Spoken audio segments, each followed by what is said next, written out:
अनंत ब्रह्मांडे उदरी हरी हा बालक नंदा घरी नवल केवढे केवढे नकळे कान्होबाचे कोडे पृथ्वी जेणे तृप्त केली त्यासी यशोदा भोजन घाली विश्वव्यापक कमलापती त्यासी गवळणी कडिये घेती नवल केवढे केवढे नकळे कान्होबाचे कोडे तुका म्हणे नटधारी तुका म्हणे नटधारी भोग भोगोनी ब्रह्मचारी नवल केवढे केवढे नकळे कान्होबाचे कोडे देवा आधी देवा जगत्रय देवा देवाधी देवा जगत्रय देवा आधी देवा जगत्रयाजी देवाधी देवा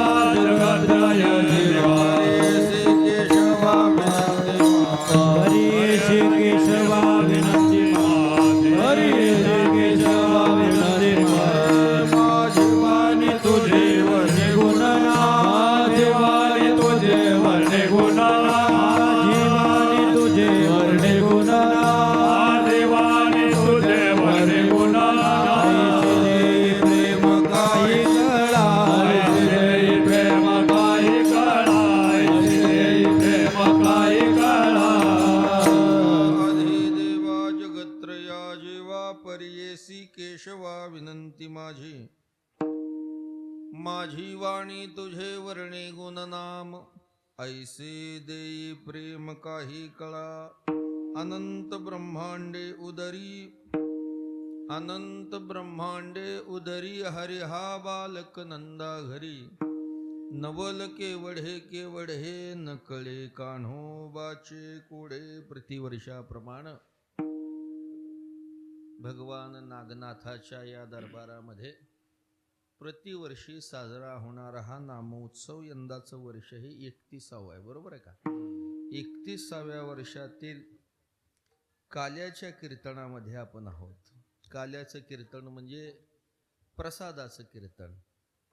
आज स्वतः परमात्मा तुम्हा आम्हाला दही लाह्याच्या रूपानं प्रसाद देणार आहे असा संतांनी आपल्याला दंडक घालून दिलेला आहे.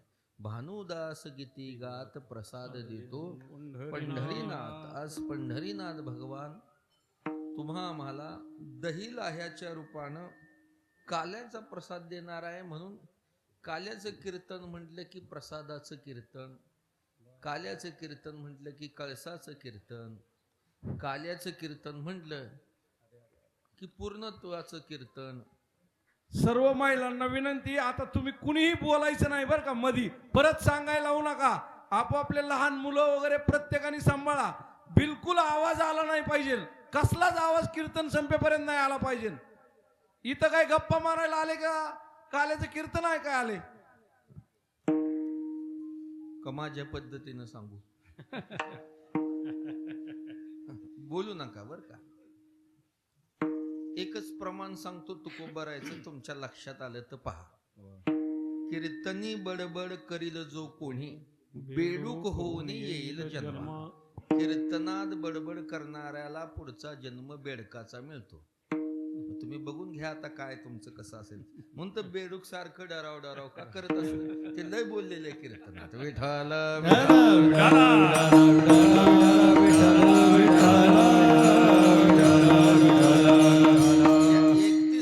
वर्षातील कालाचं कीर्तन म्हणजे प्रसादाचं कीर्तन, पूर्णत्वाचं कीर्तन, ज्याला कळसाचं कीर्तन असंही म्हटलं जातं. म्हणून बहुतेक लोक नाही एरवी काही जमलं तर काल्याला येतात. काल्याला आलं की लोक विचारत नाहीत का आला, कारण आज काल आहे ना. आज का आला कोणीच विचारू शकत नाही, कारण आज प्रसाद आहे. त्याला अनुसरून जगद्गुरु तुकोबारायांच्या काल्याच्या प्रकरणातील हा अभंग सेवेकरता मी निवडलेला आहे. तुकोबारे अभंगातून नवल व्यक्त करतात, आश्चर्य व्यक्त करतात की ज्या भगवंताच्या उदरामध्ये अनंत ब्रह्मांड आहेत असा व्यापक असणारा परमात्मा, विशाल असणारा परमात्मा पण नंदाच्या घरामध्ये बालरूपानं राहतो.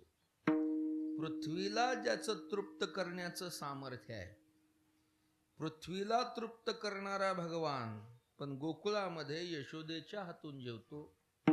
विश्वात व्यापक असणारा हा कमलापती पण त्याला गवळणी कडेवर घेतात. आणि असा हा भगवान जो गोकुळात प्रगट झाला, तुकोबारायांनी त्याला बहुरूपी म्हटले. नटधारी शब्दाचा अर्थ बहुरूपी. तो अनेक रूपानं, अनेक नावानं, अनेक अवताराने, अनेक गुणाने नटलेला असल्यामुळे त्याला बहुरूपी म्हटलेलं आहे. असा बहुरूपी परमात्मा प्रगट झाला आणि तुकोबाराय म्हणतात, जो गवळणींचा भोग घेऊन अभोक्ता ठरला आणि चोरी करूनही अकर्ता ठरला. हे सगळं कसं आहे? हे सगळं नवल आहे आणि हे सगळं आश्चर्य आहे. परमात्म स्वरूप तुमच्या आमच्या सामान्य बुद्धीच्या पलीकडे आहे. भगवान सामान्य बुद्धीला कळत नाही, मनाचा तो विषय होऊ शकत नाही असा असणारा तो परमात्मा, सर्वज्ञ असणारा वेद. पण त्या वेदाला जो कळाला नाही तर आपण सामान्य माणसं आहेत. पुसू नका बाई वेदासी काहीच विचारू नका. नाथ महाराज म्हणतात वेदाला का विचारू नका, त्याला कळलं तर तो सांगेल ना. वेदाला काहीच समजलं नाही भगवान, मग सर्वज्ञ असणारा वेद. याला ज्ञानेश्वर महाराजांनी वेदाला शहाणं म्हटलंय. पाहे पा जाणीवेचे निबळे, कोणी वेदापासून असे आगळे. का शेषाहुनी बोंडागळे, बोलणे अथी. असा शहाणा वेद. पण त्याला परमात्मा कळाला नाही तर तुमच्या आमच्या सामान्य बुद्धीच्या लोकाला तो कसा कळेल? भगवंताचं स्वरूप कळत नाही, भगवंताची लीला आपल्याला कळत नाही. ती अगम्य आहे, अतर्क आहे, सामान्य लोकाला कळत नाही. तुकोबाराय म्हणतात, पहा असा भगवान ज्या वेळेस गोकुळात प्रगट झाला, नंदाच्या घरामध्ये जो बालरूपानं राहू लागला, तुकोबाराय म्हणतात कोण आहे तो? की ज्याच्या उदरामध्ये अनंत ब्रह्मांड आहेत. अनंत ब्रह्मांडे उदरी. उदर शब्दाचा अर्थ पोट. बऱ्याच ठिकाणी उदरीच्या ऐवजी उद्धरी म्हणतात. आता उदरीचं उद्धरी केल्यावर उद्धार कसा व्हायचा? उदर शब्दाचा अर्थ पोट आहे, पोट. देवाच्या उदरात, पोटात किती ब्रह्मांड आहेत? अनंत. आता एक ब्रह्मांड केवढं हे कळल्याशिवाय अनंत ब्रह्मांड कळणार नाही. एक ब्रह्मांड केवढं आहे? 14 भुवनाचं एक ब्रह्मांड आहे. लक्ष द्या, एकूण 14 भुवन सांगितलेली आहेत. त्यातल्या एका भुवनामध्ये आपण राहतोय. मृत्यू लोक हे एक भुवन आहे. मृत्यू लोकाच्या खालचे 7 लोक आणि मृत्यू लोकासह वरचे 7 लोक, असे 7 आणि 7 मिळून किती झाले? 14. या 14तला एक लोक म्हणजे आपला मृत्यू लोक आहे. या लोकात काय काय हो? या लोकामध्ये 7 समुद्र आहेत, 84 लाख प्रकारचे जीव आहेत, चंद्र आहे, सूर्य आहे, मेघ आहे, तारांगण आहेत. हे सगळं एका लोकात आहे. एवढा हा मृत्यू लोक व्यापक आहे. मग असे अजून या 13 मिसळायचे, किती झाले? 14. या 14चं एक ब्रह्मांड. अशी किती त्याच्या उदरात अनंत ब्रह्मांड आहेत. भगवत स्वरूप केवढं कळत नाही महाराज. सामान्य लौकिक दृष्टीनं ब्रह्मांड म्हणजे आपण काय म्हणतो, जे जे डोळ्याला दिसतं ते. हे सूर्य आहे, आकाश आहे, झाडं आहेत, हे जे डोळ्याला दिसतं ते ब्रह्मांड. अशी जर ब्रह्मांडाची व्याख्या केली तर तुकोबाराच्या गाथ्यामध्ये एक फार गोड अभंग आहे. उंबराचं झाड माहित आहे ना तुम्हाला? उंबराचं झाड माहित आहे ना? त्या उंबराच्या झाडाला अनेक उंबर लागलेले असतात. त्यातलं एक उंबर तोडलं, त्यात काय असतं? उंबर फोडल्यावर काय निघतो आत? प्रत्येक उंबरात एक किडा आहे. बरोबर आहे ना? प्रत्येक उंबरात एक किडा आहे. डोळ्याला जे जे दिसतं ते ब्रह्मांड म्हणावं तर त्या किड्याच्या दृष्टीनं ते उंबर एक ब्रह्मांड. मग अशी उंबर त्या झाडाला किती आहेत आणि अशी उंबर असलेली झाडं भूतलावर किती येतो? उंबरातील कीटका हेची ब्रह्मांड ऐसे लेखा. ऐसी उंबरे किती झाडी, ऐसी झाडे किती नवखंडे. एवढंच जग नाही महाराज. बऱ्याच किड्यांना वाटतं जग एवढंच आहे. बघा, कळतं का तुम्हाला? मला काय सांगा, जे बुद्धीचे किडे गेलेले आहेत ना त्यांना वाटतं हे एवढंच आहे, पण त्याला काय माहिती तो उमरात आहे. नाशी उमर झाडाला किती, तर नाशी उमर असलेली झाडं भूतलावर किती आहेत. विठाल विठाल विठ्ठल विठ्ठल विठ्ठल विठ्ठल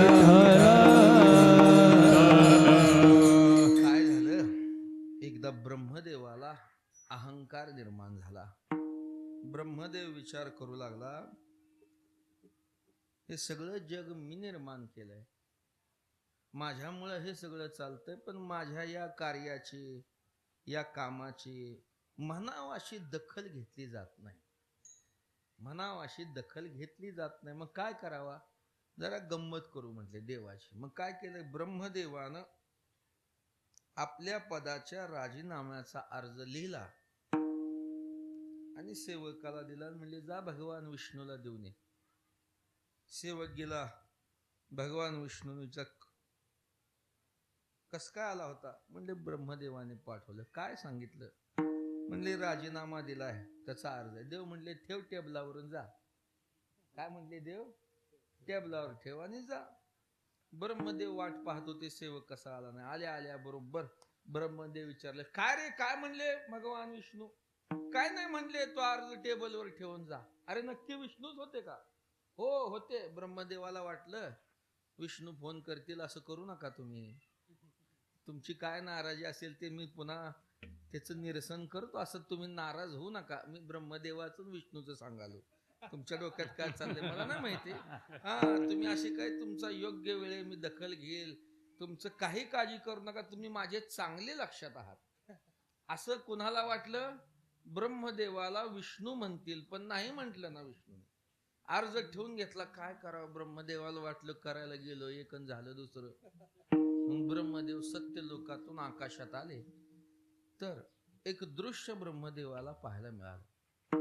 हजारो उंट चालले होते, जशी मुंग्याची रांग चालती का नाही, तशी सगळे उंट एका माग एक हजारो चाललेले. आणि त्यात पहिल्या उंटाला त्या उंट घेऊन जाणाऱ्यानं धरलं होतं, आणि त्या उंटाच्या माग सगळे चालले होते. आणि प्रत्येक उंटाच्या पाठीवर एक पेटी होती. आश्चर्य वाटलं ब्रह्मदेवाला, कधीच नाही म्हटले आकाश मार्गात एवढे उंट, प्रत्येक उंटाच्या पाठीवर एक पेटी. काय चाललंय हे, कुठून आलेत, कुठं निघालेत. धावत ब्रह्मदेव त्या उंट घेऊन जाणाऱ्याकडे आला, म्हटला अहो कुठं निघालात तुम्ही, हे एवढे उंट निघाले एका मागे एक, प्रत्येकाच्या पाठीवर एक पेटी, या पेटीत काय आहे, आणि तुम्ही कुठं घेऊन निघालात. त्या उंट घेऊन जाणाऱ्यानं सांगितलं, हे सगळे उंट घेऊन मी भगवान विष्णूकडे, मालकाकडे चाललोय. म्हटले का, आणि प्रत्येकाच्या पाठीवर एक पेटी आहे. हो म्हणले पेटी, काय आहे त्या पेटीत. काय सांगायचं म्हणले, कोण्या एका ब्रह्मदेवाला अहंकार निर्माण झाला, त्यानं भगवान विष्णूकडे अर्ज दिला. भगवंतानं तो अर्ज स्वीकारला. आता त्या ब्रह्मदेवाच्या जागी दुसऱ्या ब्रह्मदेवाची नियुक्ती करायची. मग हे जे हजारो उंटत ना, प्रत्येकाच्या पाठीवर जी पेटी ना, या प्रत्येक पेटीत एक ब्रह्मदेव आहे. काय आहे, टाळ्या वाजवायच्या ना, कीर्तनामध्ये टाळी भजनाशिवाय वाजवायची नाही. तुम्हाला आता ते बरंच शिकायच्यात अजून गोष्टी. ते तुमची चूक नाही, ते कीर्तनकारांना लावलेली सवय. बजाव टाळी, जास का गारुड्याचा खेळ चालला. विठाल विठाल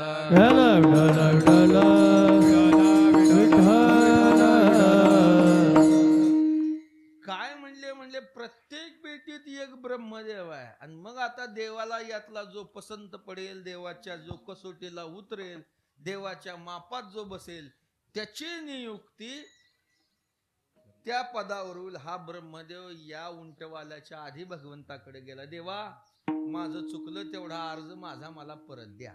मला काय सांगायचंय, केवढं आहे हे ब्रह्मांड, हे ब्रह्मांड केवढं आहे.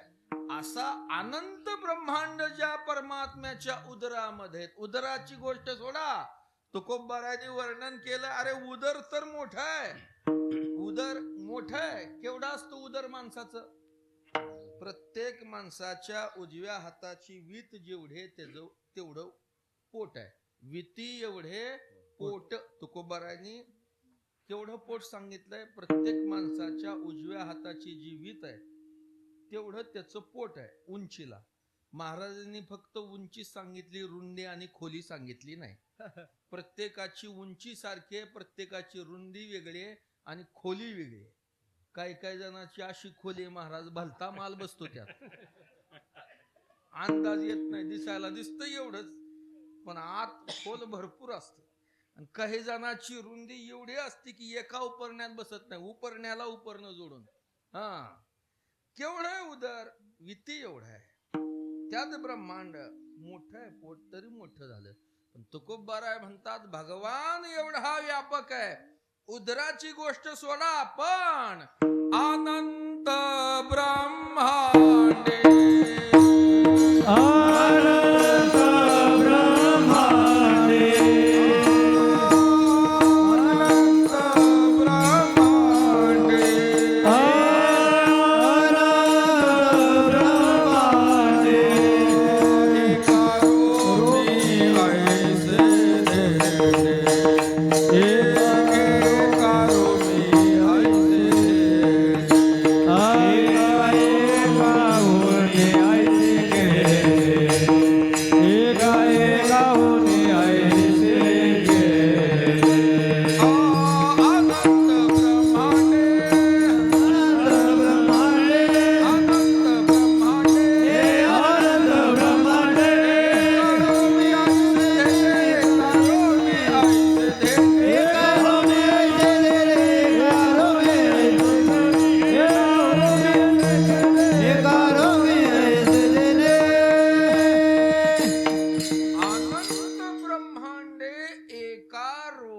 ऐसे धेंडे. उदर सोडा, पण तुकोबाराय म्हणतात तो किती मोठा आहे. एक रोम, आपल्या प्रत्येकाच्या हातावर जो केस आहे ना, तो केस उपटला की त्याच्या खालचा जो खड्डा आहे, त्या खड्ड्यामध्ये परमात्म्याच्या अनंत ब्रह्मांड बसतात. एवढा तो धेंडे. एका रोमी ऐसे धोंडे नाही, धेंडे. धेंडे धेंडे म्हणजे विशाल, धेंडे म्हणजे व्यापक. तो एवढा व्यापक आहे, एवढा विशाल आहे की ज्याच्या एका रोमामध्ये अनंत ब्रह्मांड बसतात. तुकोबाराय म्हणतात हे नवल नाही, हे आश्चर्य नाही. मग आश्चर्य काय, असा परमात्मा नंदाच्या घरामध्ये बाल रूपानं प्रगट झाला. तो हा नंदाचा बाल मुकुंद, तान्हा म्हणवे परमानंद. तो परमात्मा बाल रूपानं प्रगट झाला. कुठं ज्याच्या उदरात अनंत ब्रह्मांड हे स्वरूप, आणि कुठं बाल रूपानं परमात्मा नंदाच्या घरात प्रगट झाला. हे देवाचं कुठं रूप. दोन परस्पर विरोधी दोन गोष्टी का नाही. नवल यालाच म्हणावं जे कधी ऐकलं नाही, कधी पाहिलं नाही, ज्याच्याविषयी कधी कल्पनाही केली नाही. असं न कळलेलं, न ऐकलेलं, न कल्पनेचं समोर आलं की नवल असतं. पावसाळ्यात टँकरनं पाणी, नवल आहे का नाही. हे आश्चर्य आहे का नाही. हा, उन्हाळ्यात टँकरनं पाणी शक्य आहे, उन्हाळ्यात प्यायला पाणी नाही हे समजू शकतो. पण भर पावसाळ्यात टँकरन प्यायला पाणी नाही, हे काय आहे. नवल. नवल आहे. इथं असंच आहे, ज्याच्या उदरामध्ये अनंत ब्रह्मांड आहेत असा परमात्मा कसा आहे मोठा म्हणून वर्णन केलं नाही. बाळ झाला, बाळ. हरी हा बालक नंदा घरी, नंदाच्या घरात बाल रूपानं आला. कोण आहे नंद, कोण आहे यशोदा, की परमात्म्याला आपलं हे स्वरूप टाकून बाल रूपात यावं लागलं. बरं, देव बाळ होणं, बाळ होणं शब्दाचा अर्थ लहान होणं. लहान हो, मोठ्यानं लहान व्हावं का लहानानं मोठं होणं. पुरुषार्थ कशात आहे. कौतुक कुणाचं असतं. लहान्यातनं मोठ्या होण्यात कौतुक आहे का मोठ्यातनं लहान होण्यात कौतुक आहे. लहान्यातून मोठं होणं हे कौतुकास्पद आहे, हे वर्णनीय आहे, हे पुरुषार्थिक आहे. पण मोठा लहान होणं हे कौतुक नाही. मोठा लहान होणं हा न्यूनपणा आहे, हा कमीपणा आहे. मोठा असणारा भगवान लहान झाला, एवढा कमीपणा देवानं का घेतला, का देव लहान झाला. त्याचा अर्थच असा आहे की परमात्म्याला लहान होण्याची शक्ती नंद यशोदेकडे होती. विठ्ठल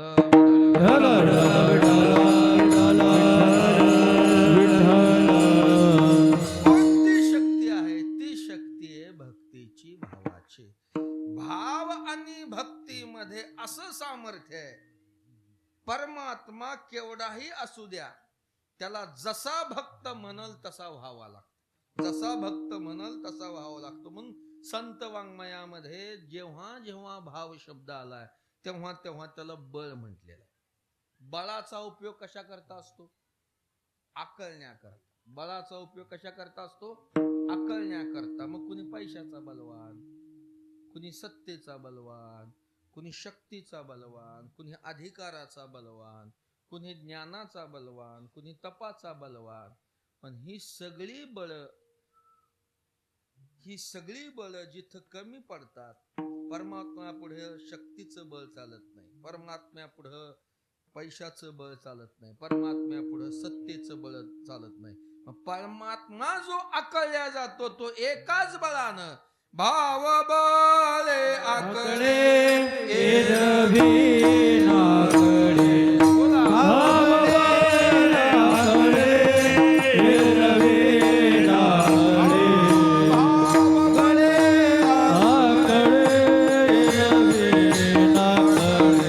भाव बळे आकळे एरवी नागडे. करतडी आवळे तैसा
ज्याच्या पुढे तुमचं आमचं काय, देवाचंही काही चालत नाही.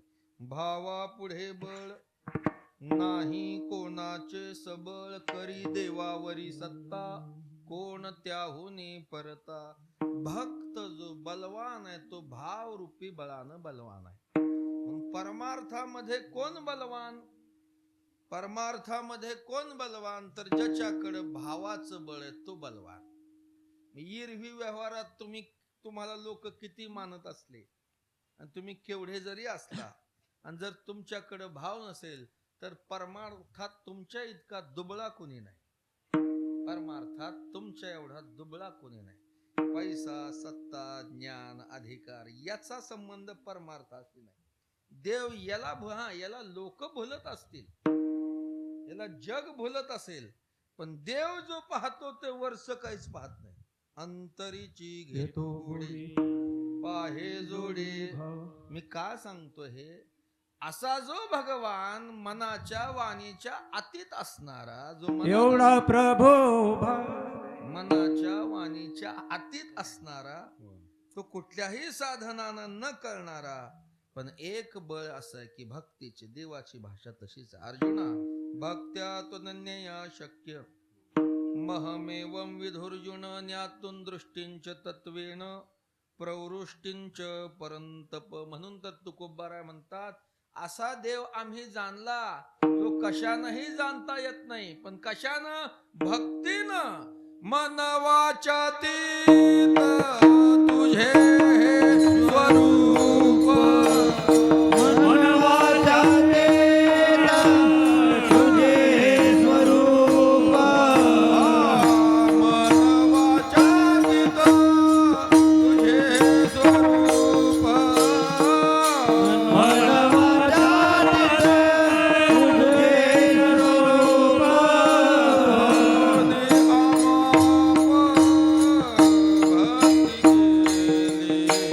मन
असणार हे परमात्म स्वरूप आणि त्याच्या करता म्हणून अमाप भक्ती केली. आम्ही भक्ती केली अमाप म्हणजे माप लावून नाही.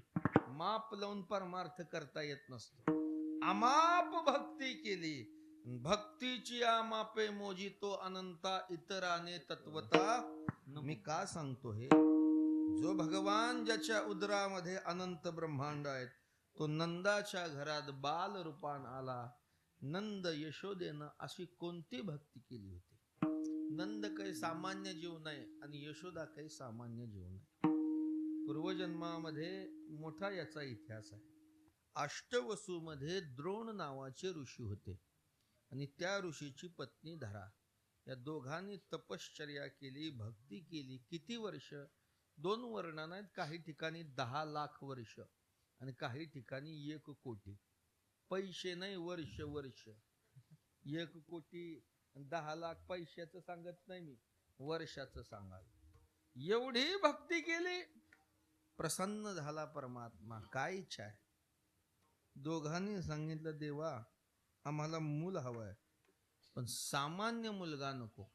तूच आमच्या पोटी आमचा बाळ म्हणून जन्माला आला पाहिजे. देव म्हणले एवढी भक्ती केली, आता या बळानं तुम्ही मला अंकित केलं. जशी तुमची इच्छा आहे त्याप्रमाणे होतं. म्हणून आपल्या घरी आपल्याला वाटतं राम जन्म घ्यावा, आपल्या घरी कृष्णानं जन्म घ्यावा. तेवढी भक्ती आहे का हो आपल्याला? वाटून काय करायचं? राम यावा, कृष्ण यावा. ना राम येतो ना कृष्ण येतो. मग दुर्योधन, कुंभकर्ण, दुःशासन ही सगळी असली भक्तीच तशी ना आपली. भक्तीच तशी आहे.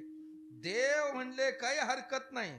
पुढे द्वापार युगामध्ये जे नंद द्रोण ऋषी होते ते नंद झाले. त्यांची पत्नी जी धरा होती ती यशोदा झाली. आणि या भक्तीच्या बळानं परमात्मा मोठे भावार्थाचे बळ, मोठे भावार्थाचे बळ, मोठे भावार्थाचे बळ, मोठे भावार्थाचे बळ. देव झाला त्यांचे बाळ, देव झाला त्यांचे बाळ,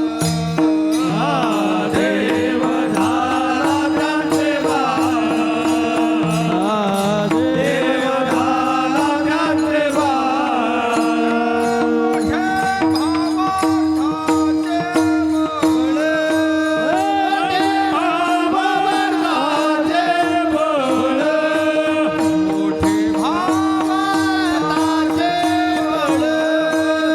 मोठे भावार्थाचे बळ, देव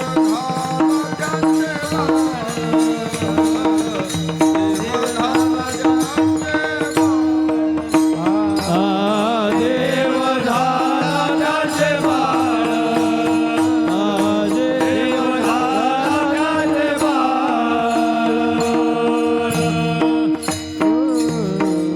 मोठे भावार्थाचे बळ. भावाचं बळ एवढं आहे की देव त्यांचा बाळ झाला.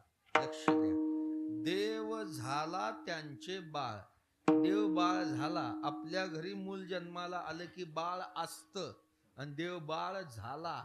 असणं वेगळं आणि होणं एक वेगळं. म्हणून परमात्मा हरी हा बालक नंदा घरी म्हणून कृष्ण बाल रूपानं कुठं आहे? बाल कृष्ण नंदा घरी,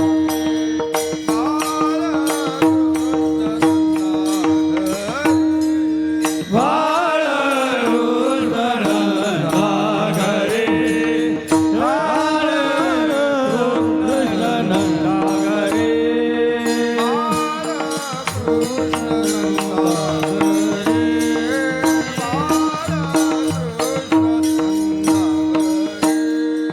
बाळ कृष्ण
बालक नंदा घरी बालरपाणाला. आता मग नंद आणि यशोदा, यशोदेचा बाळ कृष्ण.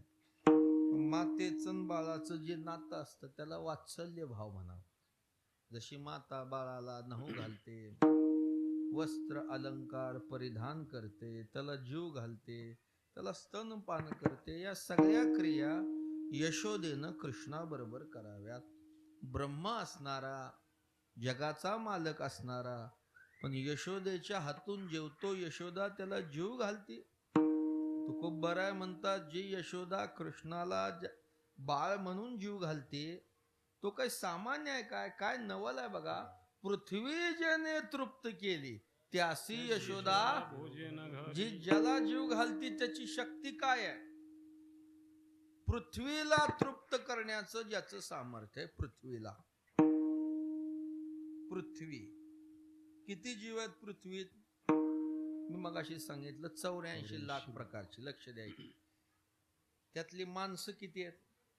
750 कोटीच्या पुढे थोडी लोकसंख्या आहे जगात माणसाची. किती? 750 कोटी. मुंग्या किती असतील? मुंग्या किती असतील? पक्षी किती असतील? पक्षी किती असतील? मुंग्या किती असतील? काही पाण्यात राहणारे, काही जमिनीवर राहणारे, काही आकाशात राहणारे, जलचर, खेचर, भूचर, काही उभचर, अशा अनेक जीव आहेत. पण या सगळ्या जीवाची भरण पोषण करण्याची जबाबदारी परमात्म्याकडे आहे. सगळ्याला जीव घालणारा आहे. पृथ्वीला तृप्त करण. पोषितो जगासी एकला तो, वर्गणी काढून नाही.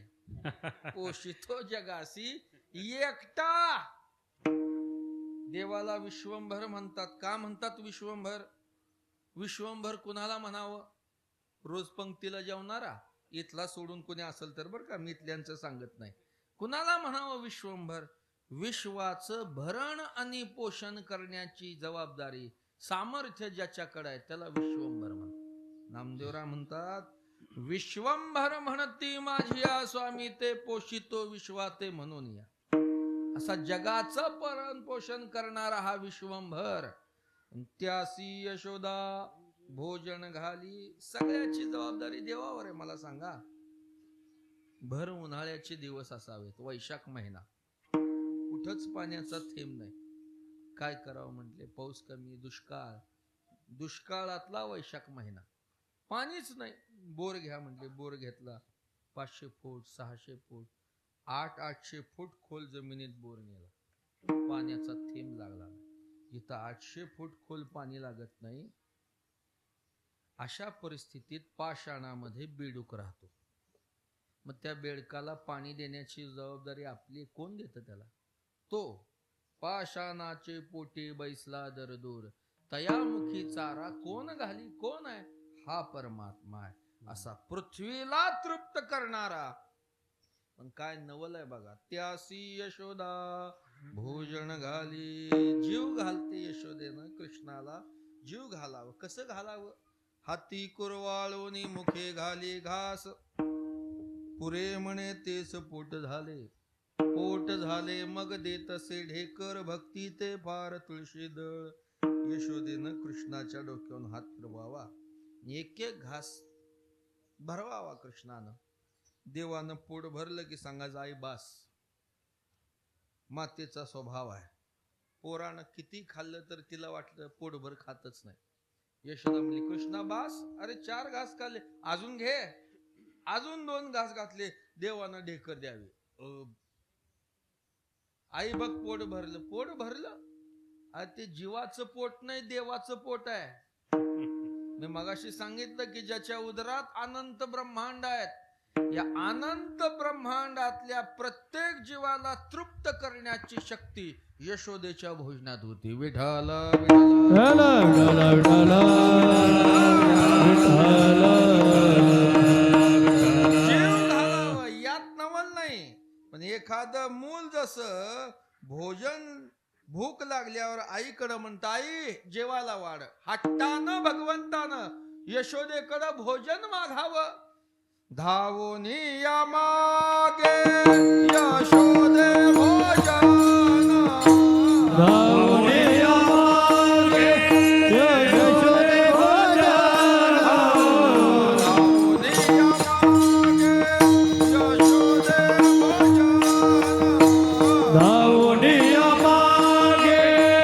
यशोदे भोजाना हिंडे रान रान गाई पाटी हिंडे रान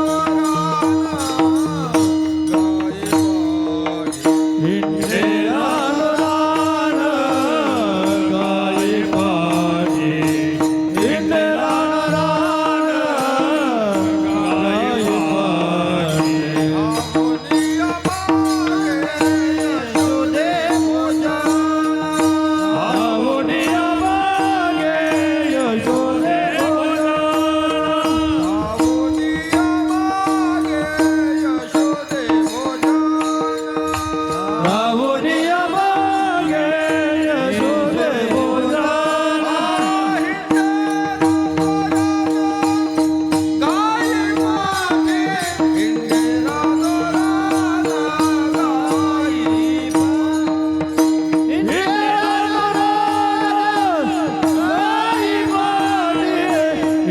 रान रान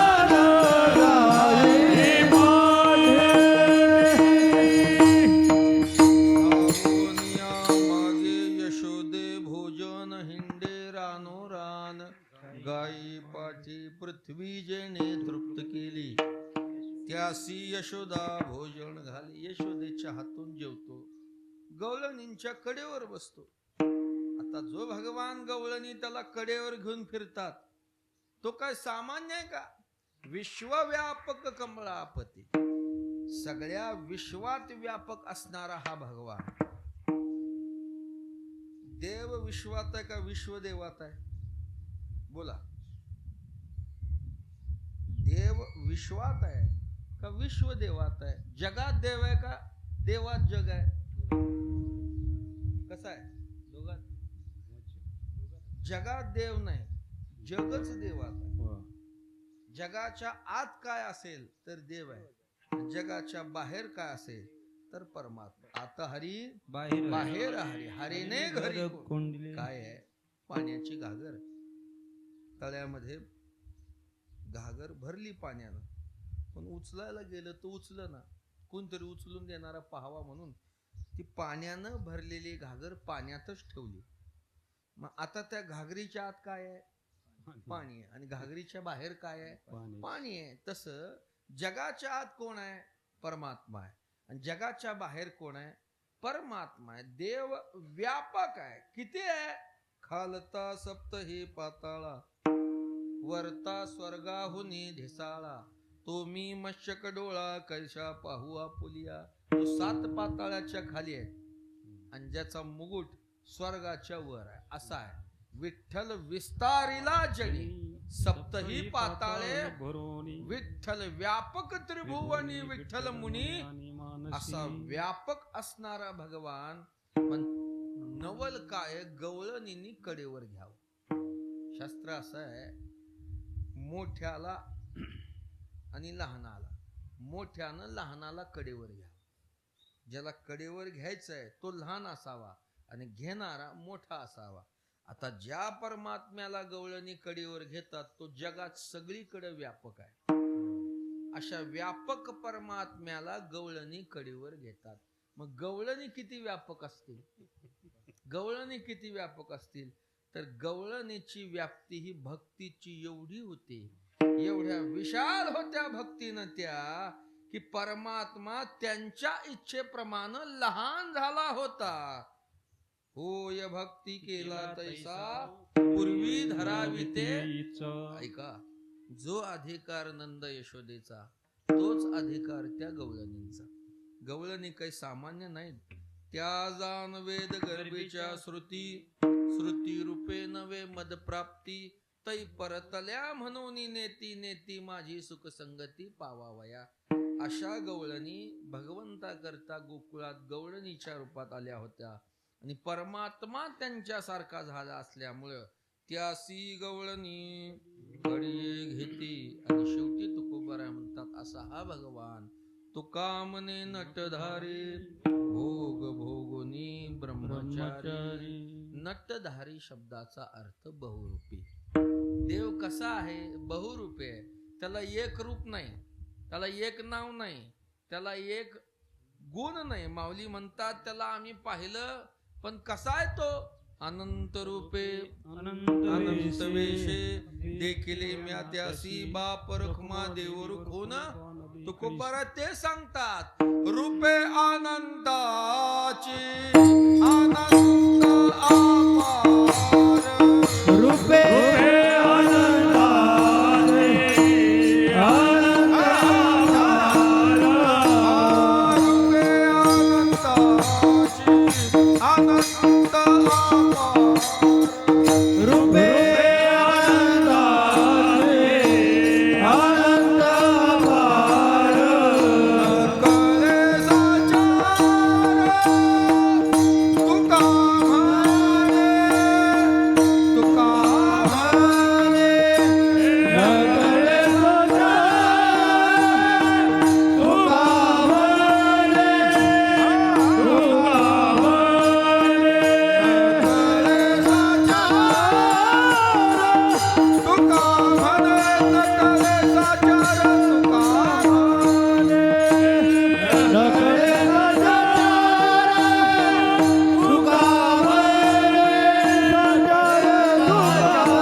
अनंत अपार.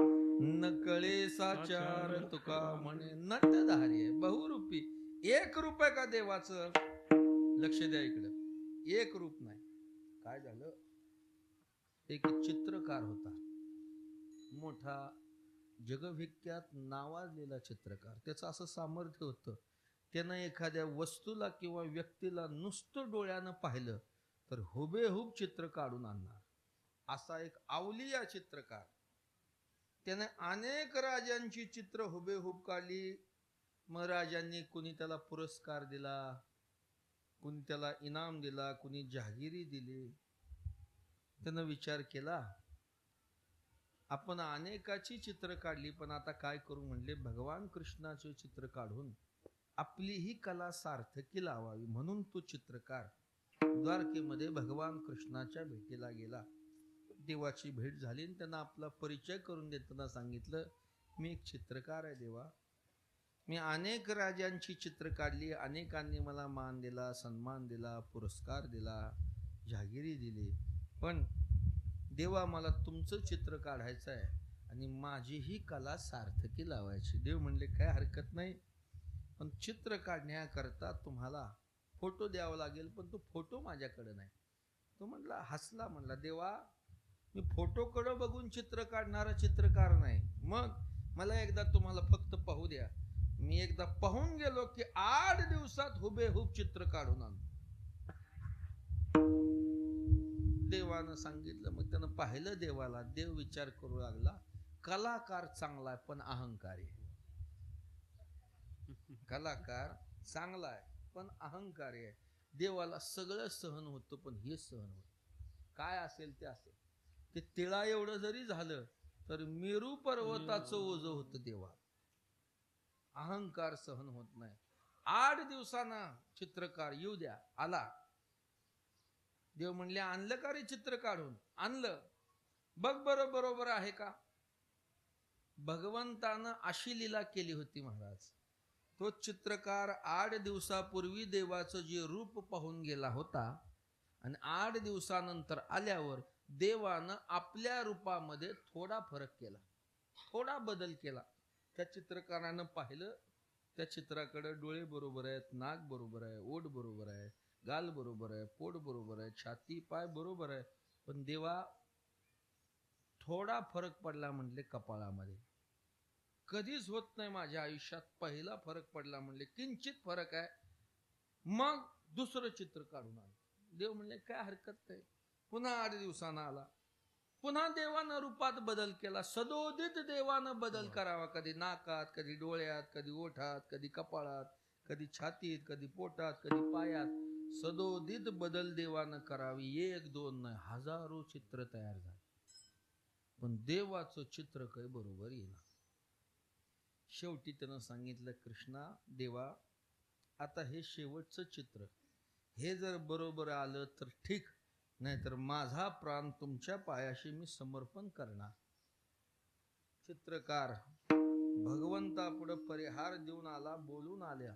पण करायचं काय? आपण बोललोय. देवाच्या त्या वाड्यातून, राजवाड्यातून बाहेर पडला आणि समोरून नारद महर्षी येताना त्याने पाहिले. अरे वा, म्हणजे योग्य वेळेला योग्य व्यक्ती भेटली. धावत गेला, नारदाचं दर्शन घेतलं. म्हणजे नारदा योग्य वेळेला भेटला. नारद म्हटले, मी योग्य वेळेलाच येत असतो, मध्ये आधी माझं कामच नसतं, माझी वेळच योग्य असते. कशा करता, काय काम काढलं? घडलेला सगळा प्रसंग सांगितला. नारद हसले, डोक्याला हात लावले. अरे तू ज्याचं चित्र काढायला चालला तो जगाचा चित्रकार आहे. तो कोण आहे? जगाचा. त्यानं ही चित्र विचित्र सृष्टी निर्माण केली आहे. एक तरी चित्र दुसऱ्या चित्रासारखं आहे का? एक तरी चित्र दुसऱ्या चित्रासारखं आहे का? सगळ्याला डोळे आहेत, सगळ्यालाच कान आहे, सगळ्यालाच नाक आहे, पण एक तरी एकासारखा आहे का? आहे का? असा जगाचा हा चित्रकार, तू त्याचं चित्र काढायला चालला म्हणले, दर्या में खसखस गली में गलबला. नारदा, मी प्रार्थना देवाला निर्वाणीच बोलून आलोय. मग काय करू आता? चित्र काढू नको. मग भगवंताच्या उंचीचा आरसा घेऊन जा आणि देवासमोर आरसा उभा कर आणि देवाला म्हणा, तुम्हीच बघा चित्र बरोबर आहे का चुकीचं आहे. चांगला उपाय सांगितला. एरवी 8 दिवसानं येणारा चित्रकार 5व्या दिवशीच आला. देवानं पाहिलं, जो प्राण देण्याची गोष्ट करून गेला आणि 5व्या दिवशी आलाय, नक्की याला गुरु भेटलाय म्हटले. कोणी नक्की गुरु भेटला. कृष्ण विचारलं, काढले का चित्र? हो काढले. बरोबर आहे का? बघ देवा, आतापर्यंतची चित्र मी बघितली, बरोबर आहे का? आता हे चित्र तुम्हीच बघा. म्हणून त्याने देवासमोर आरसा उभा केला. मग आता आरशामध्ये किती जरी रूप बदलली तरी त्याच्यात काही फरक पडणार आहे का? म्हणजे आहे ते दाखवतो त्याला आरसा म्हणावं. काय म्हणावं? जे आहे ते दाखवतो त्याला काय म्हणावं? आरसा. असा हा भगवान नटधारी आहे. पण गोकुळात ज्या वेळेस प्रगट झाला, तुकोबाराय म्हणतात, गवळणींचा भोग घेऊन अभोक्ता ठरला. भोग भोगोनी ब्रह्मचारी. ब्रह्मचारी देव ठरला. कुणाला म्हणावं ब्रह्मचारी? व्यवहारात लौकिक अर्थानं ज्याचं लग्न झालं नाही त्याला ब्रह्मचारी म्हणतात. आता त्यात फरक आहे. अविवाहित वेगळा आणि ब्रह्मचारी वेगळा. पण आपल्याला एक समज होऊन बसला की ज्याचं लग्न झालं नाही ते ब्रह्मचारी. अविवाहित, अरे मिळालीच नाही म्हणून झाला नाही. मिळाली असती तर तवाच केलं असतं, पण मिळालीच नाही, राहिला तसा ती झालाच ब्रह्मचारी. जाऊ द्या. देव कसा आहे? ब्रह्मचारी आहे. देवाला ब्रह्मचारी कसं म्हणावं? बायका किती देवाला? तुम्हाला विचारत नाही, देवाचं विचारायला. किती बायका? 16,108. 108 सोडता का? 16,108 बायका देवाला. एवढ्या बायका महाराज, किती पावडरची डबे, किती शॅम्पूच्या बाटल्या. असा पंचमीचा सण आल्यावर देवानं कसा बाजार करावा? एवढ्या बायका असून ब्रह्मचारी म्हटले का नाही त्याला? 16 सहस्त्र भोगेसी ब्रह्मचारी म्हणविसी, लटिकेसी ठकविसी कुलुलुलुलु. 16,108 बायका असून ब्रह्मचारी कसा? त्याचा अर्थ असा आहे, देवाचं भोग भोगणं आणि तुमचं आमचं भोग भोगणं याच्यामध्ये भेद आहे, फरक आहे. आपण जे भोग भोगतो, आपण जीव दशेला आलो म्हणजे परतंत्र आहोत.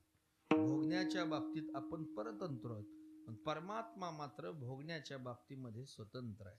भोगणाऱ्याकडे जो अंतःकरणात काम लागतो तो देवाकडं काम नाही, म्हणून भोगून अभोगता. परमात्म्यानं गोकुळात चोरी केली पण चोर ठरला का? चोरी करून अकर्ता का ठरला? चोरी करण्याकरता जो अंतःकरणात लोभ लागतो तो लोभ देवाकडे नाही. भोग भोगण्याकरता देवाकडे जो काम लागतो तो काम देवाकडे नसल्यामुळं तो भोगून अभोगताय. भोगुनी अंगना बाळ ब्रह्मचारी, एकला येथे तेथे 16 सहस्त्र घरी. तुम्हा भोगोनी अलिप्त मुरारी, निळा म्हणे आयशा विवादती नारी. म्हणून तुका म्हणे नटधारी, भोग भोगोनी ब्रह्मचारी. नवल केवढे केवढे, नकळे कान्होबाचे कोडे. चाल म्हणायची का शेवट म्हणायची? म्हणणार शेवट म्हणायची का द्यायची चाल? शेवट घ्यायची का? विठोबा रखुमाई, विठोबा टाळी वाजवा भजन. विठोबा रखुमाई, विठोबा रखुमाई, विठोबा रखुमाई.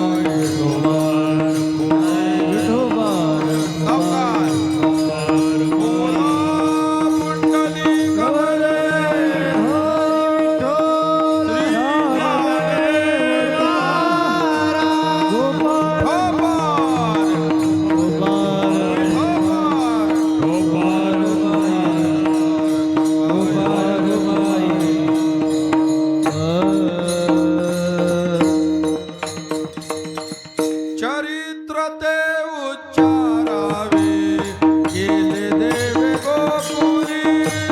केले देवे गोकुळी, केले देवे गोकुळी. चरित्र ते उच्चारावे, केले देवे गोकुळी. केले देवे गोकुळी, केले देवे गोकुळी. काल्याचं कीर्तन म्हणलं या कीर्तनात भगवान कृष्णाने जे चरित्र केलं त्या चरित्राचा उच्चार करायचा. देव गोकुळात प्रगट झाले, चरित्र सांगावं आणि मग काला सेवन करावा. ऐका, लक्ष द्या, ऐका. चरित्र सांगून काला सांगावा असा नियम आहे. काला सेवन करावं. चरित्र न सांगता काला सेवन करणं याच्यात दोष आहे. तुकोबाराय म्हणतात, गोपाळांनो त्या लीलेचा अनुवाद करू आणि मग काला सेवन करू. हेची अनुवाद सदा सर्व काळ करूनी गोपाळ काला सेवू. देव प्रगट झाले नंदाच्या घरात बालरूपानं. काय भाग्य महाराज नंद यशोदेचं. अहो भाग्यम महो भाग्यम नंद गोप व्रजे कसाम, यन्मित्रम परमानंदम पूर्ण ब्रह्म सनातनम. असा देव आला. देव आला घरा नंदाची या गावा, धन्य त्याच्या दैवा देव आले. परमात्मा आला. आता परमात्मा आला म्हणजे काय? अरे साक्षात सुखानच गोकुळात जन्म घेतला. सुखानच गोकुळी आनंद प्रगटले सुख, निर्भय ते लोक घरोघरी. की ज्या सुखाला पुन्हा दुःखाची पाळी नाही असं जे निखळ सुख म्हणतात ते सुख गोकुळात प्रगट झालं. आता गोकुळात काय उन्ह राहिलं? गोकुळीच्या सुखा, गोकुळीच्या सुखा, गोकुळीच्या सुखा, गोकुळीच्या सुखा, गोकुळीच्या सुखा, गोकुळीच्या सुखा, गोकुळीच्या सुखा, गोकुळीच्या सुखा.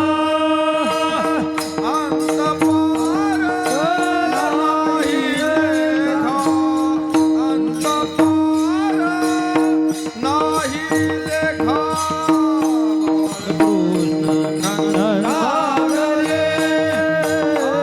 बाळकृष्ण सागरे, अंत पार नाही लेखा, अंत पार नाही लेखा.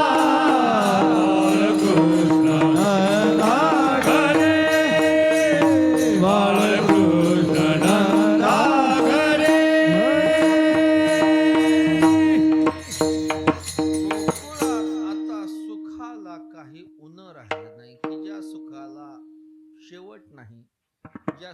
सुखाच्या पलीकडं दुसरं सुख नाही आणि ज्या सुखाचं वर्णन करता येत नाही असं सुख गोकुळात नांदू लागलं. लोकांनी घरोघर गुढ्या उभारल्या, तोरणं लावली, कथा करू लागले, गाणे गाऊ लागले. गुढिया तोरणे करती कथा गाती गाणे, असं सगळं गोकुळ आनंदानं सुखानं न्हाऊन निघालं. झाला आनंदी आनंद, अवतरले गोविंद. ही गोकुळची अवस्था आणि याच्या उलट परिस्थिती झाली मथुरेची. कंसाला समजलं की ज्याच्या हातून मला मरण आहे तो माझा 8वा शत्रू जन्माला आला. कारण ती माया सांगून गेली, तुझ लागी वधी उपजला. कंस विचार करू लागला, एवढे प्रयत्न करून आकाशाची वाणी झाल्यापासून वसुदेव देवकीला कारागृहात ठेवलं, 6 बाळ मारली. शेवटी जो यायचा नव्हता तो आला. आता काय करावं, म्हणजे त्याला लहान असताना संपवतो, आता त्याला मोठंच होऊ देत नाही. म्हणून देव जन्मले अष्टमीला आणि 5व्या दिवशी कंसानं पुतना नावाची राक्षसीन गोकुळात देवाला मारण्याकरता आली. पण परमात्म्यानं तिचं शोषण करून तिला मारलं. तुका म्हणे देवे पुतना शोषी येली जीवे. पुतना कंटक मुक्त केली. पुतना गेली तिकडच गेली. पुन्हा महाबळ भट्ट नावाचा राक्षस भविष्य सांगण्याच्या निमित्तानं गोकुळामध्ये आला. देवानं त्याला मारलं नाही पण त्याची विटंबना करून पाठवलं. विटंबिला भट दिला पाठीवरी. मग कंसाकडे अशी 1-2 राक्षस नव्हते. कंसाकडे राक्षसाची खान होती. हे सगळे राक्षस मायावी, मायेनं कुणाचंही रूप घेण्याचं सामर्थ्य. कुणी कावळ्याच्या रूपात, कुणी बगड्याच्या रूपात, कुणी बैलगाडीच्या रूपात, कुणी आजगराच्या रूपात, कुणी गाईच्या कळपामध्ये बैलाच्या रूपात, कुणी गवताच्या काडीच्या रूपात, कुणी रिठ्याच्या रूपात. सगळे कागासूर, बकासूर, रिठासूर, धेनुकासूर, वत्सासूर, तृणावर्त, षटकासूर, ही सगळी राक्षसाची नाव आहेत. विविध रूपामध्ये आलेली ही राक्षस, पण देवानं प्रत्येकाला ओळखून मारावं. बकासूर बगळ्याच्या रूपात, मोठा बगळा यमुनेच्या तीरावर की ज्याचे पायच 50-50 फुटाचे होते. त्यानं चोचीमध्ये गाई घ्याव्या, तोंडात टाकावे, गोपाळ घ्यावे, आत टाकाल केली सुरुवात. देवानं मोठं रूप धारण केलं. वरचा चोच वरण, खालची चोच खाली, असं फाडूनच त्याला मार. रिठासूर नावाचा राक्षस भगवंताच्या गळ्यात रिठा बांधला होता. त्या रिठ्यात सूक्ष्म रूप घेऊन बसला. देवानं अशी लीला केली, खेळता खेळता तो रिठा तोंडात घातला आणि दाढे खाली रगडूनच त्याला मारला. बालपणी रिठा रगडीला दाढे. दाढेचा उपयोग काय असतो? रगडण्याचा. दाढ काय करते? रगडते. मग कोण काय रगडतं, कोण काय रगडतं? देवानं राक्षसच रगडून टाक. बालपणी रिठा रगडीला दाढे, मारिले गाढे काग बघ. हे सगळे राक्षस देवानं बालपणातच अवघे दैत्य खानी बुडवेले, अवघे दैत्य खाने बुडवेले, अवघे दैत्य खाने बुडवेले. रिठा मारिले बालपणी, रिठा मारिले बालपणी, रिठा मारिले बालपणी, रिठा मारिले बालपणी. अवघे दैत्य खाने बुडवेले, अवघे दैत्य खाने बुडवेले, अवघे दैत्य खाने बुडवेले. दैत्याची खान देवानं बुडवून टाकली. देव गोकुळच्या गल्लीत आले. देवानं आपले सवंगडी गोळा करायला सुरुवात. कोण होते ते सवंगडी? गवळ्याची पोरं. ती काय फार चांगली का? गवळीयाची ताक पिरी कोण पोरे. गवळ्याची पोरं पण ताक पिणारी होती. आता ताक म्हणजे काय? पचायला हलकं, मिळायला स्वस्त, ज्याच्यात कसलाच कस नसतो त्याला म्हणावं ताक. ताक पिऊन कुठं पहिलवान होतं का कोणी? गोपाळ काय करत होते? ताक पित होते. देव म्हटले, अरे तुम्ही गोकुळात राहणारी मुलं अशक्त का? तुम्ही दूध पित नाही का? तूप खात नाही का? दही खात नाही का? लोणी खात नाही का? देवा हे सगळं नुसतं बघायला आम्हाला, आणि खायला प्यायला मात्र ताक आहे. म्हणजे कुठं जातं सगळं? सगळं मथुरेला, कंसाकडं. आपलं आहे, आपल्याला देत नाहीत. मग आता मागून देत नाही, चोरी करू. देवानं सांगितलं चोरी करू. कुठं करायची? अर्थात ज्या घरामध्ये भरपूर माल आहे त्या घर पाहुनी एकांताचे नवविधा नवनीताचे असं घर शोधा की ज्या घरामध्ये भरपूर माल आहे. मग एका मोठ्या वाड्याच्या बाहेर गोपाळ आले. कृष्णा हाच तो वाडा. इथं दही दूध आमाप आहे. अरे पण आज जायचं कसं? देव म्हणले मी सांगतो तेवढं करा. काय? डोळे झाका, डोळ्यावर हात ठेवा. डोळे उघडा म्हटल्याशिवाय हात काढा म्हटल्याशिवाय काढायचे नाही. गोपाळाने डोळे झाकले, डोळ्यावर हात ठेवला. देवानं मायेनं गोपाळ वाड्यात नेले. सांगितलं उघडा डोळे, काढा हात. गोपाळांनी डोळे उघडले, हात काढला. पाहतो तो वाड्याच्या आत आलो. अरे कृष्णा, हे घडलं कसं? डोळे झाकायच्या आधी रस्त्यावर होतो, डोळे झाकून उघडले की वाड्यात आलो. वाडा आपल्यात आला का आपण वाड्यात गेलो? आता काहीतरी झालंय ना, आलोय ना आत, मग काय करा आता? आजी देतो पोट भरी, पुरे म्हणाल तो वरे. यथेच्छ दही दूध प्राशन केलं महाराज. उतरंडी लावलेल्या होत्या दुधाच्या, दह्याच्या, शंक्यावर चलणे. देवानं यथेच्छ दही दूध प्राशन केलं. पुन्हा कृष्णा बाहेर जायचं कसं? मी सांगतो तसं. डोळे झाका, हात ठेवा. पुन्हा डोळे झाकले, हात ठेवले, उघडले तर पुन्हा रस्त्यावर आलो. रोज डोळे उघडायचा आणि झाकायचा कार्यक्रम सुरू झाला. पेंद्या एक दिवशी विचार करू लागला, हे मधी होतंय काय झाकण्यात आणि उघडण्यात? झाकले की आज जातंय, पुन्हा आज झाकले की पुन्हा बाहेर येत. म्हणजे आता बघूच आज काय ते. वाड्यातून बाहेर येताना पेंद्यानं डोळे उघडे ठेवले, 2 बोटाच्या मध्ये सांड ठेवली, फट ठेवली. आणि पेंद्या फटीतून पाहणार तेवढ्यात सवण्यामध्ये अडकला. सवनं कळतं ना? सवनं पूर्वी वाड्याला सवने असायचे उजेडाला, हवेला. अर्धा खाली ना अर्धा वर. गोपाळ ओरडू लागले, पेंध्या अडकला, पेंध्या अडकला, पेंध्याला काढा, पेंध्याला काढा. या गोंधळात गवळणी उठली. अरे चोरी झाली, चोर चोर. हे काय चाललंय म्हणले सवन्यातनं, धरा याच्या पायाला. गवळणींना पायाला धरून खाली ओढावं आणि गोपाळांनी हाताला धरून वर ओढावं. पेंध्या रबरासारखा ताणाला, खाली जाईना वर येईना. गवळणी म्हणतात खाली येईना. मग चांगला मार द्या म्हणले याच्या पायाला, म्हणजे पुन्हा येऊ नये ने. पुष्कळ मार खाऊ दिला आणि देवानं मग पेंद्याच्या हाताला धरलं आणि वर ओढलं. पेंद्या रस्त्यावर पडला. कृष्णा, हे असं कसं घडलं रे? देव म्हणले फटीतनं बघितलं की असंच घडत. तुला कोणी आगावपणा करायला सांगितलं होता? तुला कोणी बोटाच्या सांदीतनं बघायला सांगितलं? बघितलं की असंच घडत. मग देवानं सांगल तसं वागाव. आपल्या बुद्धीनं सांदीतनं बघू नये. देव कुठल्या सवन्यात नेऊन अडकवल सांगता येत नाही बरं का.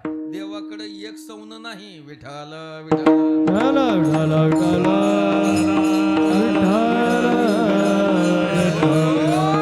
चोरी सुरू झाली. गवळणीने रात्री दह्यानं, दुधानं, शिंक्यावर लोणी, उतरंडी भरून ठेवाव्यात आणि सकाळी उठून बघितल्यावर काय दिसावं? पाहते गवळणी तवती पालती दुधाने,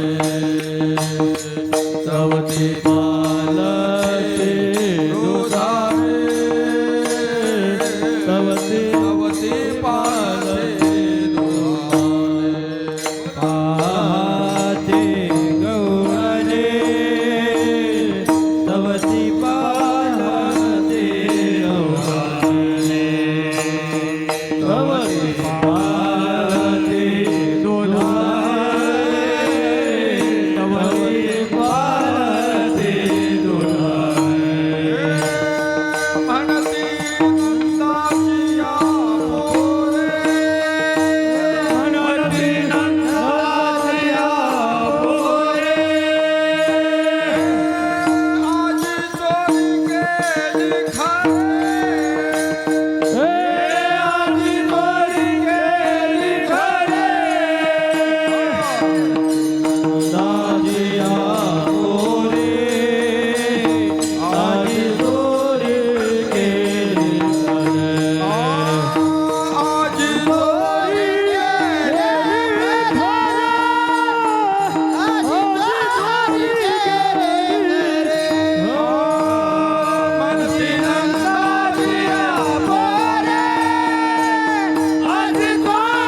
दुधानं भरलेल्या त्या रिकाम्या केल्या आणि पालथ्या घातल्यात. कुणाचं काम आहे? म्हणती नंदाच्या पोराचं हे काम आहे. कोण आहे नंद?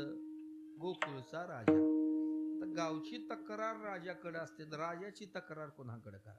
म्हणलं तसं करायचं नाही, आपण सगळ्या मिळून जाऊ, मोर्चा घेऊन जाऊ यशोदेकडे. मिळवणी गवळणी देती यशोदे गारहाण. प्रत्येकीनं गारहाण सांगायला सुरुवात केली. अगं यशोदे, आवर तुझ्या पोराला, आवरी आवरी आपला हरी. आम्हा दुर्बळाची का केली चोरी, घरा जावयावरी तुझ्या कृष्णे ठेवली नाही. घरी येतो, गाई वासर गाईला दूध प्यायला सोडून देतो, गाई पुन्हा धार देत नाही. दुसरी म्हणतो बरं ये नका लोणी खाई नका, पण जाता जाता लोण्याचा हात आमच्या तोंडाला पुसून जा. सकाळी सासूबाई उठतील, मग म्हणते तरीच म्हणते मी रात्रीतनं लोणी संपतंय कसं? तुम्ही सगळ्या सुना मी झोपल्यावर काय करता? लोणी खाता. तो द्वापार युग होता, त्या काळात सासूरवास होता. आता काय आहे मला काय माहित नाही, तुमचं जसं असं लगे पुढचं सांगायला मोकळे. आज सासू त्रास देते. दुसरीनं म्हणावं आमच्या घरी आले परवा आमचे वयोवृद्ध सासरे अंगणात झोपले होते झाडाखाली. यानं काय केलं म्हणले, ताकाचा ढेरा घेतला आणि म्हाताऱ्याच्या डोक्यात फोडला. म्हातारं दिवसभर थंडीनं कडकडून गेलं. दुसरी म्हणावी मेलेले साप आणतो आणि आमच्या पोरांच्या गळ्यात बांधतो, पोरं तापानं फनफनून जातात.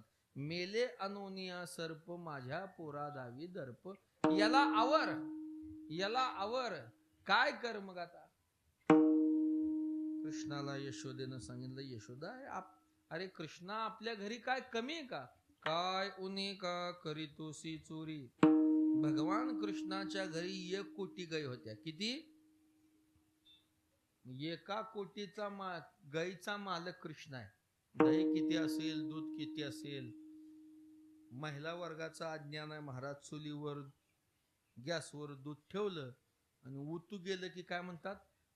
कृष्णार्पण. का बरं? पातेल्यातलं चालत नाही का? उतू गेलेलं देवाला. ज्याच्या बापाच्या घरी 1 कोटी गाई आहेत, ती तुमचं उतू गेलेलं दूध प्यायला यायला तयार आहे का? येईल का? आजपासून उतू गेलेल्या दुधाला कृष्णार्पण म्हणायचं नाही. मग काय म्हणायचं? आपल्या मालकाचं नाव घ्यायचं ना अर्पण म्हणायचं. विठाला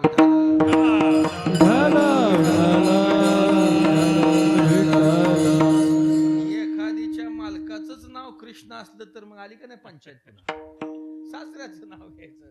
जसं असेल असं. भगवान घरी कमी नाही आपल्या. काय उन्हे का करीतोसी चोरी, किती सांगसी नाही कशी तू हरी. पळेही परता पळवणी जाशी दुरी, अनावर्या लौकिका बाहेर येऊ. सांगायला जाऊ तर ऐकत नाही, धरायला जाऊ तर सापडत नाही. मग काय करा? आता कृष्णाला घरी ठेवायचं नाही. नंद म्हटले याला शाळेत पाठवायचं. मग गवळ्याची शाळा काय?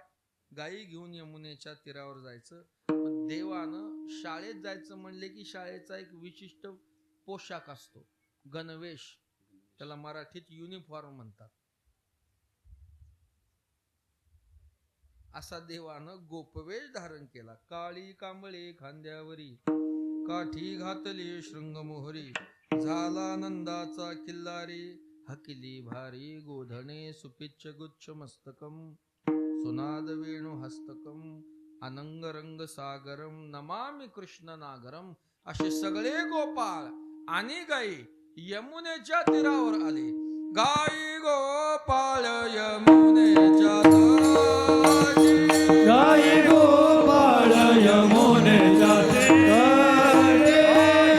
पाणी आमिळोनी जग जेठी, येती पाणी आमिळोनी जग जेठी.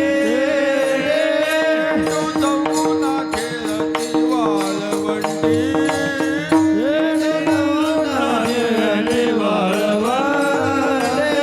चला चला म्हणती पाहू दृष्टी.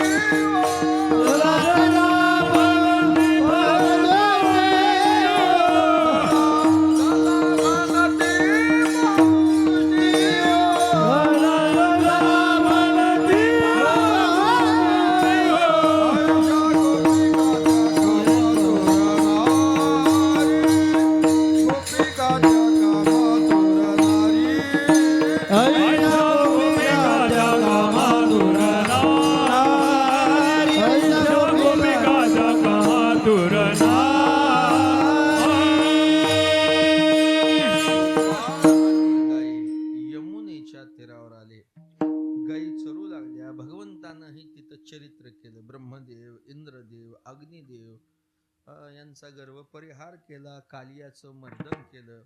गोपाळ खेळ खेळू लागले. पुष्कळ खेळ खेळला गोपाळाने. खेळात मजा कुणाला, खेळामध्ये आनंद कुणाला असतो?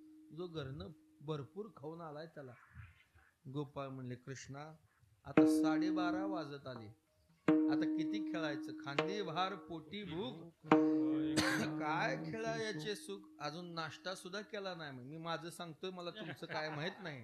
किती खेळायचं असतं? मग आता खेळ खेळ काय करा, टाका मोडून. आता मोडा आता खेळ, गायी गेल्या झाला वेळ, फाकल्या ओढाळ नाही तोची आवरा, तुका म्हणे आता खेळ मोडावा परता. मोडून टाका. मग काय करू आता? चला वळू गाई, बैसो जेवो एके ठाई, बहु केली वनवन पाय पीठ झाला क्षीण. देवानं सांगितलं, सगळ्यांनी आपापल्या शिदोऱ्या घेऊन एकत्र या, काम सारोनी सकळ आले अवघे गोपाळ, झाली आता वेळ म्हणते आणा. भगवंतानं सगळ्याच्या शिदोऱ्या एकत्र केल्या. त्यात देवाची शिदोरी घालून परमात्म्यानं काय केलं? काला केला. त्याआधी गोपाळांनी कृष्णाची पूजा केली. एका मोठ्या खडकावर देवाला बसवलं, रान फुलं गोळा करून भगवंताचं पूजन केलं. देव मधी बसून भोवताली गोलाकार कमळ पुष्पाप्रमाणे गोपाळ बसवले. बैसवोनी फेरी गडिया मध्य भागी हरी, अवघियाचे करी समाधान सारखे. हा सोहळा आता तिथं सुरू झाला. काला वाटू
एकमेका देऊ मुखी सुखे घालू.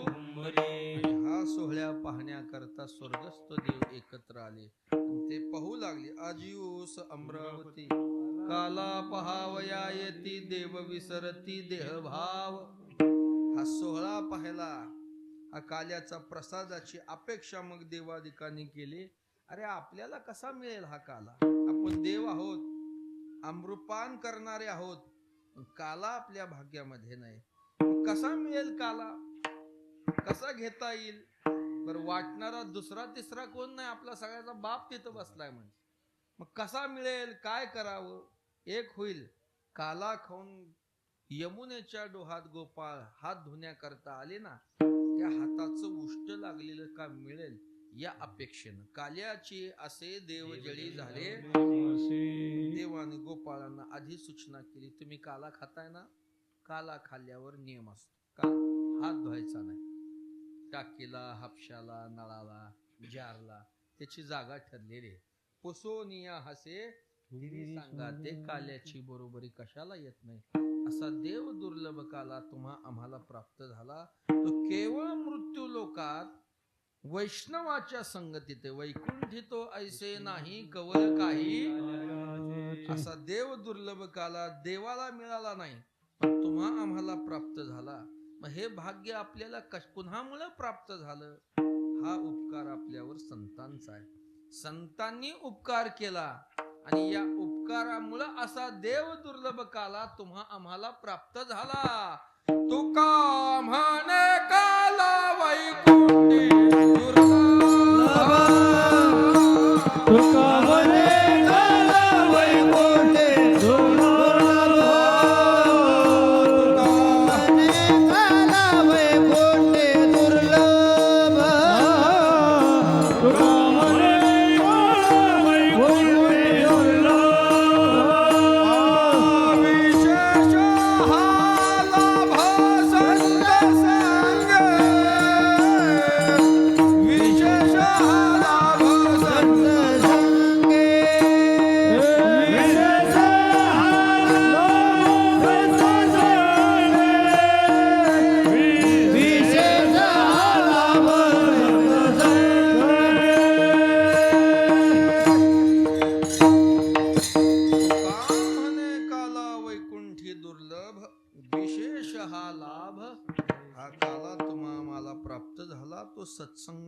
प्राप्त झाला. ज्या संतांनी हा देव दुर्लभ काला प्राप्त करून दिला त्या संताचं भजन करा. ज्ञानेश्वर माऊली ज्ञानराज ज्ञानेश्वर माऊली ज्ञानराज माऊली माऊली ज्ञानेश्वर माऊली ज्ञानराज माऊली